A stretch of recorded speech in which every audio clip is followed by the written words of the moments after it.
નમસ્કાર, પ્રવેગ ટીવીમાં આપનું સ્વાગત છે। હું છું ભદ્રેશ। આપ જોઈ રહ્યા છો પ્રવેગ પ્રાઇમ ટાઈમ। સમાચારની શરૂઆતમાં એક નજર કરીએ હેડલાઇન્સ પર। વાસી ઉત્તરાયણના દિવસે પણ લોકોએ પતંગબાજીની માણી મજા, પરિવાર સાથે વ્યંજનોની માણી લિજ્જત।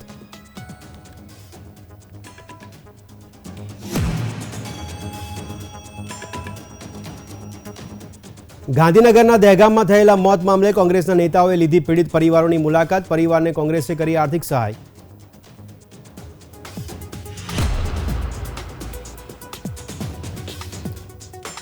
भारतीय शेर बाजार ऑल टाइम हाई। सेंसेक्स से पहली बार 73,000 और निफ्टीए 22,000 सपाटी कूदावी।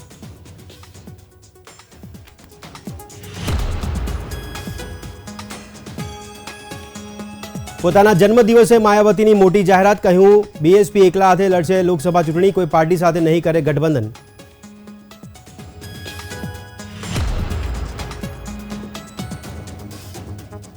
ભારત જોડો ન્યાય યાત્રાનો આજે બીજો દિવસ। મણિપુરના મુખ્યમંત્રીએ કહ્યું, આ યાત્રા ભારત જોડો યાત્રા નથી પરંતુ ભારત તોડો યાત્રા।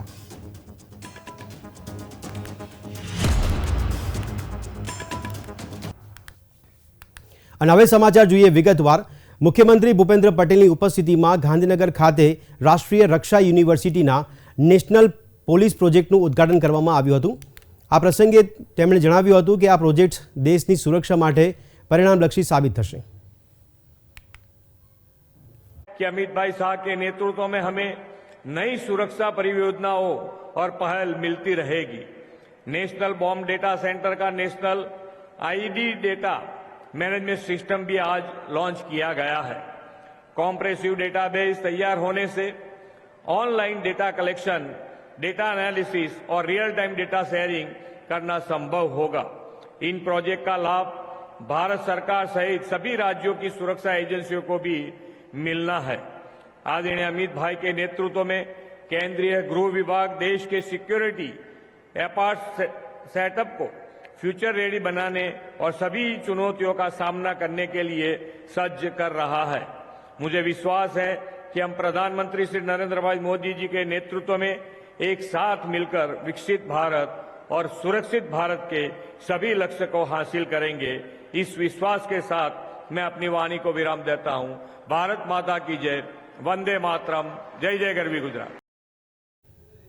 तो राज्य में फरी एकवार कथित लठ्ठाकांड सर्जायो छे। दहेगाम तालुकाना लिहोडाना गामे लठ्ठाकांडनी आशंका छे, जेमां केफी प्रवाही पीवाथी मवाड़ा गामना एक व्यक्ति तेमज लिहोडाना एक व्यक्तिनुं मौत निपज्युं छे। જ્યારે ગામના 3 વ્યક્તિઓની હાલત ગંભીર બનતા તેમને 108 વાન દ્વારા ગાંધીનગરની સિવિલ હોસ્પિટલમાં સારવાર અર્થે ખસેડવામાં આવ્યા છે। આ બનાવ અંગે પોલીસે દારૂના અડ્ડાઓ પર સર્ચ ઓપરેશન હાથ ધર્યું છે। સમગ્ર ઘટનાના મામલે એસપીએ નિવેદન આપતા જણાવ્યું હતું કે 2 સેમ્પલમાં એફએસએલને મિથાઇલ આલ્કોહોલ મળ્યું નથી અને ફર્ધર રિપોર્ટ માટે અન્ય લોકોના સેમ્પલ મોકલાયા છે। આ ઘટનાને પગલે કોંગ્રેસના નેતાઓએ સરકાર અને પોલીસ તંત્ર પર સવાલો ઉઠાવ્યા છે, તો બીજી તરફ પોલીસે લઠ્ઠાકાંડની શંકાને નકારી કાઢી છે। ગુજરાતના પાટનગર ગાંધીનગરથી પેરીફરીની આવેલા દહેગામની નજીકના ગામમાં ઝેરી દારૂ પીવાથી 2 લોકો તો મોતને પહોંચી ગયા છે અને બીજા કેટલા લોકોના મોત થશે નક્કી નથી। સરકાર અસામાજિક તત્વોને આવા દારૂના વેપલાઓની છૂટછાટ આપી હોય અને નશાબંધીનો કાયદો કાગળ ઉપર હોય તેવું વારંવારની ઘટના ઉપરથી બને છે। બોટાદમાં બનાવેલો જે તે સમયનો લઠ્ઠાકાંડ, સરકાર એને કેમિકલ કાંડમાં ગયો, એમાં 75 કરતા વધુ લોકોના મોત। 2009માં અમદાવાદમાં 140 થી વધુના લઠ્ઠાકાંડમાં મોત અને એના પછી અનેક વખત ઝેરી દારૂ, કેમિકલ કાંડ, એવા જુદા જુદા નામે જે રીતે દારૂના કારણે લોકોના મોત થઈ રહ્યા છે, છતાં સરકાર કુંભકર્ણની નિંદ્રામાં છે। સરકારની ઈચ્છાશક્તિના અભાવના કારણે ગુજરાતમાં દારૂનો વેપલો બે રોકટોક ચાલે છે। અસામાજિક તત્વોને છૂટો દોર છે, अनेक अनैतिक प्रवृत्तियों चाली रही है, पर सरकार खाली बातों करे छे। एफएसएल में बहुत क्लियर रिपोर्ट है कि आमा लट्ठा नहीं, आमा कोई मिथाइल अल्कोहोल की हाजरी बिल्कुल नहीं। अने जे रीते मैं कीधुं कि 5-6 लोग जो हॉस्पिटल में छे ये प्रिकॉशनरी मेजर माटे पोलीस हॉस्पिटल में राखेल छे अने तबियत एकदम फिट छे, कोई इश्यू नहीं अने एनी तरफथी कोई कम्प्लेन पण नहीं। अत्यारे पुलिस पासे मैं जेवी रीते कीधुं कि 4 गुना दाखिल किया पुलिस ने। 4 गुना में 5 आरोपी अपने पास कस्टडी में। कया बुटलेगर पास ये बुटलेगर प्रताप करके है, इनके पास इन्होंने दारू लिया है। कितना टाइम से धंधो करे छे? प्रताप लगभग अभी तो 1 महीने से धंधा चालू है एंड वारंवार पुलिस रेड करे છે પ્રતાપ ઉપર અને આ કોઈ ગુનાહિત બેદરકારી નથી, પણ એક હપ્તાખોરીને કારણે થયેલી હત્યાઓ સમાના બનાવો છે. પહેલા બોટાદમાં લઠ્ઠાકાંડ થયો, 45 કરતાં વધારે લોકોના મોત થયા. નડિયાદમાં સિરપ રૂપે લઠ્ઠાકાંડ થયો, 5 લોકોના મૃત્યુ થયા. અને આજે ગાંધીનગર જિલ્લાના દહેગામ તાલુકાના લિહોડા પંથકમાં લઠ્ઠાકાંડ થયો, 2 લોકોના મૃત્યુ થયા અને હજુ અનેક લોકો ગંભીર રીતે સારવાર લઈ રહ્યા છે. આ એક પછી એક બનાવો જે બહાર આવી રહ્યા છે એનાથી એટલું સ્પષ્ટ છે કે ગુજરાતમાં દારૂબંધી છે, કાયદો છે, પણ આ ભારતીય જનતા પાર્ટીની સરકારમાં નીચેથી ઉપર સુધી જે હપ્તા પહોંચે છે એના કારણે ખુલ્લેઆમ દારૂ વેચાય, ખુલ્લેઆમ ડ્રગ્સ વેચાય અને આખું ગુજરાત જાણે પંજાબની જેમ ઉડતા ગુજરાત બનવા તરફ આગળ વધી રહ્યું હોય અને એનો શ્રેય લેતી હોય આ સરકાર, એવી સ્થિતિનું નિર્માણ થયું છે. તો ગાંધીનગર જિલ્લાના લિહોડા ગામ ખાતે દારૂ પીવાથી 2 લોકોના મૃત્યુ થયા છે અને 4 લોકોની હાલત ગંભીર છે. આ મુદ્દા પર આમ આદમી પાર્ટીના નેશનલ જોઈન્ટ સેક્રેટરી ગોપાલ ઇટાલિયાએ પ્રતિક્રિયા આપી હતી. ફરી એક વખત લઠ્ઠાકાંડ થયો છે અને આ વખતે તો ગિફ્ટ સિટી વાળા ગાંધીનગરની અંદર લઠ્ઠાકાંડ થયો છે. ઝેરી દારૂ અથવા કેમિકલ વાળો દારૂ અથવા ભાજપ વાળા કે પોલીસ વાળાના કહેવા પ્રમાણે ઝેર વગરનો દારૂ પીવાથી 2 લોકોના મોત થયા છે. ગુજરાત માટે આ ભાજપના ભ્રષ્ટાચારી શાસનના કાળમાં એટલો દુઃખનો અને શરમનો વિષય છે કે એક તરફ ઝેરી દારૂ પીને, કેમિકલ વાળો દારૂ પીને કે નકલી દારૂ પીને કે ભાજપના નેતાઓ જે આયુર્વેદિક સિરપ વેચે છે એ સિરપ પીને લાખો લોકો મૃત્યુ પામે છે, બેમોત મરે છે. એક બાજુ ભાજપવાળા છે દારૂબંધીના તાઇફાના નામે મોટા મોટા ભાષણો કરે છે કે દારૂબંધી દારૂબંધી, અને એક બાજુ આ જ ભાજપવાળા ગિફ્ટ સિટીની અંદર ખુલ્લે આમ વિદેશી મહેમાનોને અને ભાજપના નેતાઓ તેમજ એમના માનીતા ઉદ્યોગપતિઓને બિંદાસ ખુલ્લે આમ બેસીને પીવાની છૂટ આપે છે. બહુ ગૂંચવણભરી પરિસ્થિતિ છે અથવા તો બહુ દુઃખભરી પરિસ્થિતિ છે કે ગુજરાતમાં ગરીબો માટે ઝેરી અને કેમિકલ વાળો દારૂ અવેલેબલ છે. એ જ ગાંધીનગરની અંદર અમીર લોકો માટે શાનદાર બોટલની અંદર શાનદાર હોટલમાં બેસીને પીવાની વ્યવસ્થા છે. કઈ દિશામાં આ ભાજપવાળા લઈ જવા માંગે છે ગુજરાતને? તો કોંગ્રેસના નેતા અમિત ચાવડાએ વાસી ઉત્તરાયણ મનાવી. કાર્યકરો અને હોદ્દેદારો સાથે ન્યાય યાત્રાનો પતંગ ઉડાવીને ઉત્તરાયણ પર્વ પર ભારત જોડો ન્યાય યાત્રાનો સંદેશો જે રીતે પતંગ હવામાં પહોંચે અને સમાજને સંદેશો આપતા હોય છે તેના આ પર્વ કહેવાય છે.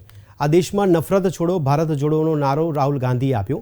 ભારત જોડો યાત્રાના માધ્યમથી સમગ્ર વિશ્વમાં સંદેશ પહોંચ્યો છે. દેશમાં લોકોના હક અધિકારની રક્ષા થાય, તેની સાથે ન્યાય મળે તેના માટે ન્યાય યાત્રા છે. ભારત જોડો ન્યાય યાત્રાની શરૂઆત થઈ ચૂકી છે. ઉત્તરાયણના ઉત્સવના પતંગના માધ્યમથી સંદેશ આપવા માંગીએ છીએ કે ભારત જોડવાના કામમાં જોડાઈ જાઓ, નફરત છોડી પ્રેમનો સંદેશો આપવા માંગીએ છીએ. તમામ લોકોને ન્યાય યાત્રામાં જોડાયા તેના માટે આજનો ઉત્સવ છે. મકર સંક્રાંતિ, ઉત્તરાયણનો પર્વ સૌનો આનંદ, ઉત્સાહ, ઉમંગ અને ભાઈચારાનો પર્વ છે.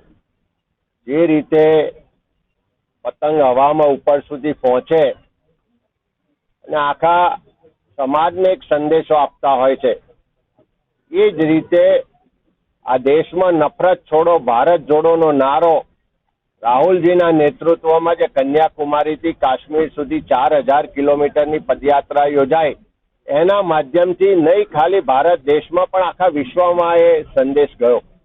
આજે એ જ સંદેશને આગળ લઈ જતા દેશના લોકોના હક અધિકારોની રક્ષા થાય, જેને જેને અન્યાય થાય છે તમામને ન્યાય મળે, અને એટલા જ માટે નફરત છોડો ભારત જોડોની સાથે સાથે દરેકને ન્યાય મળે ધ્યેય સાથે, સંકલ્પ સાથે ભારત જોડો ન્યાય યાત્રાની શરૂઆત મણિપુરથી થઈ ચૂકી છે અને એના જ ભાગ સ્વરૂપ ગુજરાતમાં પણ 5 દિવસ આ ભારત જોડો ન્યાય યાત્રા આવવાની છે.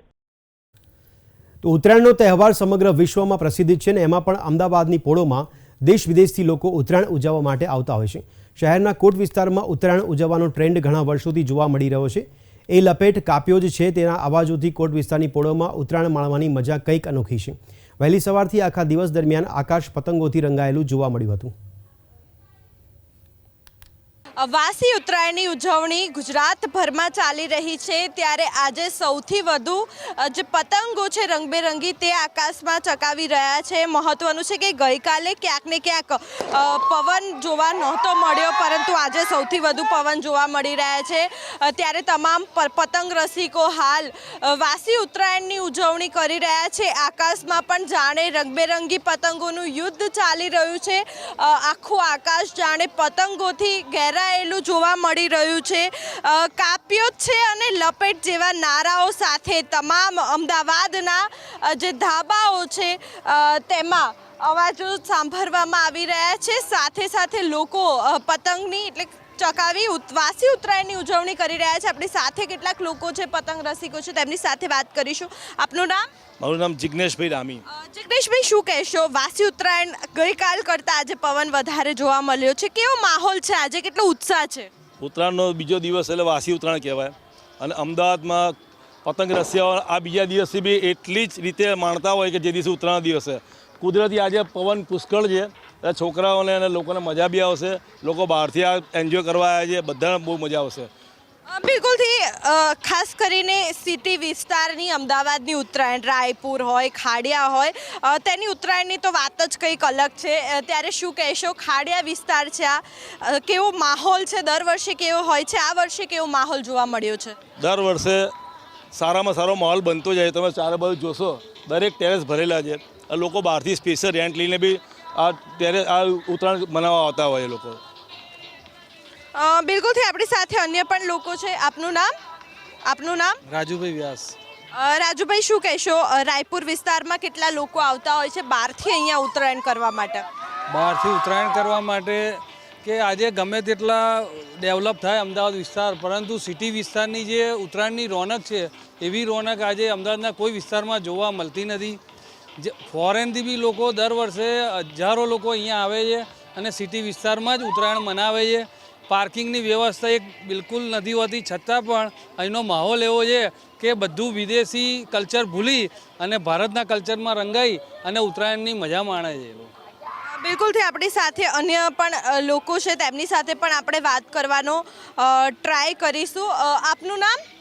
મારું નામ નરેશ ઓઝા. નરેશભાઈ, શું કહેશો? કેટલો ઉત્સાહ છે ઉત્તરાયણનો? બસ બધું ફાઇન છે. બિલકુલથી આપણી સાથે અન્ય પણ પતંગ રસિક છે, તેમની સાથે વાત કરીશું. આપનું નામ? દેવાંગ શાહ. દેવાંગભાઈ, શું કહેશો? કેટલા પ્રમાણમાં એનઆરઆઈ અહીંયા પોરની ઉત્તરાયણ કરવા માટે આવતા હોય છે? ધાબાઓ પણ ભાડે આપવામાં આવતા હોય છે, શું કહેશો? મેક્સિમમ લોકો અહીં આવતા હોય છે, એનઆરઆઈઓ પણ હોય છે. અને આપણે એવું પણ કહી શકીએ કે અહીંયા જે રહેવાવાળા છે એમણે એવા મકાનો પોતાના રાખેલા છે જેને લોકો એક એનઆરઆઈ નામ આપે છે. પણ એનઆરઆઈ નહીં, પણ એ લોકો અહીંના સેનઆરઆઈ કહેવાય કે જે અહીંયા જ રહેવાસી છે. પણ એ લોકો અહીંયા ઉત્તરાયણ માટે સ્પેશિયલ આ ઘર રાખીને પણ એમ કે હજી ઉત્તરાયણ તો સિટીની જ હોય છે અને ઉત્તરાયણ તો સિટીમાં જ મનાવાય છે. અને સિટીની ઉત્તરાયણ એટલે બહુ સારામાં સારી ઉત્તરાયણ કહેવાય છે બેન. અને હું એવું માનું છું કે જે આ ઉત્તરાયણ ના કરે એને એવું લાગે છે કે ભાઈ મેં કશું જીવનમાં કર્યું જ નથી. એટલે એવું કહેવાય કે જે લોકો સિટી છોડીને બહાર અમદાવાદના કોટ વિસ્તારમાંથી બહાર રહેવા માટે ગયા હોય તો તેઓ અચૂક ઉત્તરાયણની ઉજવણી સિટીમાં જ કરવા માટે આવતા હોય. એકદમ સાચી વાત છે બેન. જે લોકો ગયા એમને થોડું દુઃખ પણ થતું હશે, પણ એ લોકોને અત્યારે આ માહોલ જોઈને પણ આનંદથી એ લોકો કાયમ સિટીમાં જ આવતા હોય છે. અને સિટીની ઉત્તરાયણનો આખો એક રંગ એક અલગ વસ્તુ હોય છે કે આજે ધારો કે તમે બહાર ક્યાંય જુઓ તો તમને આવી કોઈ ઉત્તરાયણનો માહોલ નહીં લાગે. ભલે આજે આપણે એક વાસી ઉત્તરાયણ છે, પણ તમે અત્યારે જુઓ તો આ માહોલ એક ઉત્તરાયણ જેવો બનેલો છે. અને લોકો પતંગ રસિકોને બધા આનંદથી એમની રીતે આ તહેવાર મનાઈ રહ્યા છે. આગળ જુઓ તો લોકો માઇકો વગાડે, કેટલા લોકો બધા રંગે ચંગે. એમ ઉત્તરાયણનો મહિમા ખરેખર એવું કહે સિટીનો મહિમા ઉત્તરાયણનો મહિમા છે.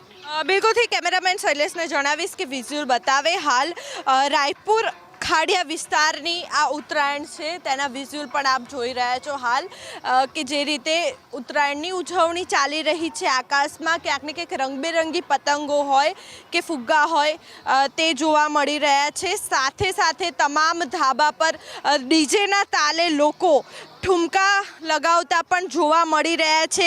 ખાવાની વાત કરવામાં આવે તો ચીકી અને બોર ખાઈને પણ ઉજવણી કરવામાં આવતી હોય છે. એ કાપ્યો છે, લપેટ જેવા નારાઓ લગાડવામાં આવી રહ્યા છે.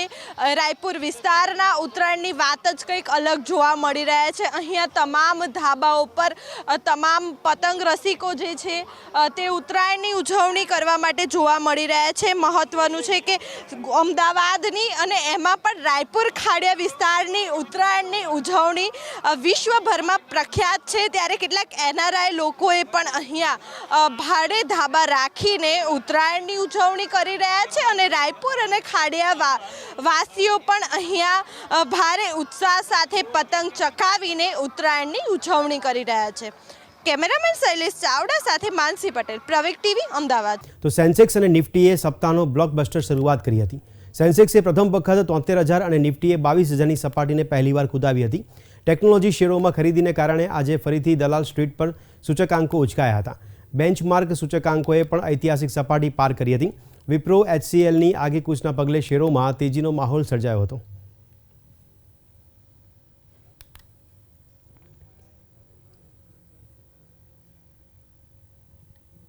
ઇલેક્ટ્રોનિક ટોલ કલેક્શન સિસ્ટમની કાર્યક્ષમતા વધારવા અને ટોલ પ્લાઝા પર સીમલેસ હિલચાલ પૂરી પાડવા માટે NHAIએ એક વાહન એક ફાસ્ટેગની પહેલ શરૂ કરી છે, જેના ઉદ્દેશ બહુવિધ વાહનો માટે એક ફાસ્ટેગનો ઉપયોગ કરવા અથવા એકથી વધુ ફાસ્ટેગનો ચોક્કસ વાહન સાથે લિંક કરવાના વપરાશકર્તા વર્તનને નિરુત્સાહિત કરવાનો છે.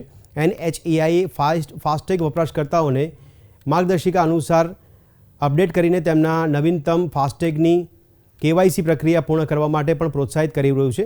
31 જાન્યુઆરી 2024 પછી લોકો બેંકો દ્વારા માન્ય બેલેન્સ સાથે પરંતુ અપૂર્ણ KYC સાથેના ફાસ્ટેગ નિષ્ક્રિય અથવા તો બ્લેકલિસ્ટ કરવામાં આવશે.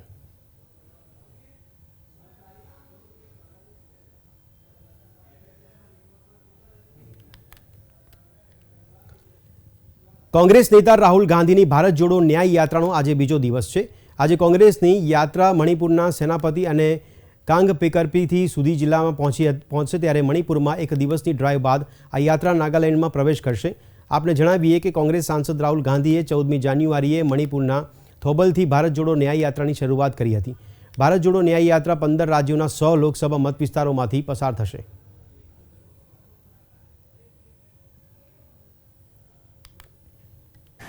We wanted to do another yatra from east to west, and we decided that the most powerful thing would be to start the yatra from Manipur so that the people of India could get a sense of what the people of Manipur have been through, the difficulty that they've been through, the struggles they've been through. I understand that you have faced a tragedy, you have lost family members, you have lost property, and I want you to know that we are fully standing with you. We want to bring peace back to Manipur. We want to make Manipur peaceful and harmonious again. I have been speaking to delegations from here. Rishikesh ઉત્તરાખંડમાં રહેતા અંજના મલિક, જે હાથ ન હોવા છતાં વિશિષ્ટ રીતે હિન્દુ દેવી દેવતાઓના અદ્ભુત અને સુંદર ચિત્રો તૈયાર કરે છે. હાથ ન હોવા છતાં દ્રઢતા અને આત્મવિશ્વાસ સાથે ગૌરવપૂર્ણ જીવન જીવી રહ્યા છે. જો તમે દ્રઢ સંકલ્પ અને નિશ્ચયતાની ઘણી વાતો સાંભળી હશે, ત્યારે એવી જ એક વ્યક્તિ છે ઉત્તરાખંડના ઋષિકેશ શહેરના અંજનાબેન, જેઓ હાથ વગરના જન્મ્યા છે. અંજનાબેન તેમના પગનો ઉપયોગ વડે હિન્દુ દેવી દેવતાઓના ચિત્રો દોરવાનું કામ કરે છે. વર્ષ 2017માં એક પ્રવાસી સાથીની મુલાકાતને કારણે તેમના જીવનમાં મોટો બદલાવ આવ્યો. આ મુલાકાતને કારણે તેણીએ ચિત્રકાર બનવાનો નિશ્ચય કર્યો અને ગૌરવપૂર્ણ જીવન જીવવા માટે તેના પગનો ઉપયોગ કરવાનું શરૂ કર્યું. मैं पेंटिंग बनाना तो यहीं पे बैठे बैठे ही सीखी थी. कोई बाहर से आए थे, उनने मेरे को देखा था कि मैं पैर से राम नाम लिख रही हूँ, और उनने देखने के बाद मेरे को पूछ रहे हैं तू पैर से पेन पकड़ के लिख रहे, पेंटिंग बना. मैंने कहा कैसे बना? कह रहे आ जाएंगे, कोशिश कर. दूसरा दिन उनने कलश वगैरह पेस्ट लेके आए थे और उनने अपने हाथ से बनाने स्टार्ट कर दिया था. और मेरे को भी बोल रहे तू भी स्टार्टिंग कर पैर से। तो मैंने उस समय से पैर से स्टार्टिंग किया था। તેના પરિવારની એકમાત્ર મોભી અંજનાબેન શારીરિક રીતે અસક્ષમ હોવા છતાં આજે તેઓ એક યોગ્ય જીવન જીવી રહ્યા છે। તેમના જેવા ઘણા લોકો માટે તેઓ ઉદાહરણ બન્યા છે। कभी भीख मांगना पसंद ही नहीं थी। जैसे अधिकतर लोग देखती हूँ हाथ पैर होते हुए भी हाथ फैला के घूमते हैं, मेरे को ये सब काम पसंद नहीं है। मैं चाहती हूँ कि अपना मेहनत करके अपना गुजारा करूँ, तो मैं तब से ही मेहनत करके अपना गुजारा करती हूँ। तो 7-8 साल से देख रहे हैं इनको पेंटिंग बनाते हुए, और पेंटिंग बहुत खूबसूरत बनाती हैं क्योंकि अब इनमें कला है, तो इसको सिखाया है किसी ने और उसके बाद से ये पेंटिंग बना रही हैं। तो आजीविका का साधन बन गया इनका। मेहनत करती हैं, खुद भीख नहीं मांगती हैं और पेंटिंग देती हैं। फॉरेनर्स आते हैं तो गुजारा इनका हो रहा है, इसी से इन्होंने अपना जीवन यापन कर रहे हैं। बहुत अच्छे हैं ये, और ये अपनी मेहनत करते हैं और किसी के उस पे नहीं रहती हैं, अपने बलबूते पे ही सारा काम करती हैं, अपने आप ही सारा काम करती हैं। मैंने कई बार ही नहीं देखा है। પવિત્ર શહેર ઋષિકેશ શહેરની એક ગલીમાં બેઠેલા અંજનાબેન એવા લોકો માટે સાચી પ્રેરણા છે કે જેઓ પડકારોનો સામનો કરતા કરતા હાર માની લે છે। અહીં પ્રવાસીઓ તેમને જે યોગદાન આપે છે તે સહિત તેઓ પેઇન્ટિંગ્સ વેચવાનું કામ કરે છે, તેમાંથી તેઓ પોતાની આજીવિકા કમાય છે।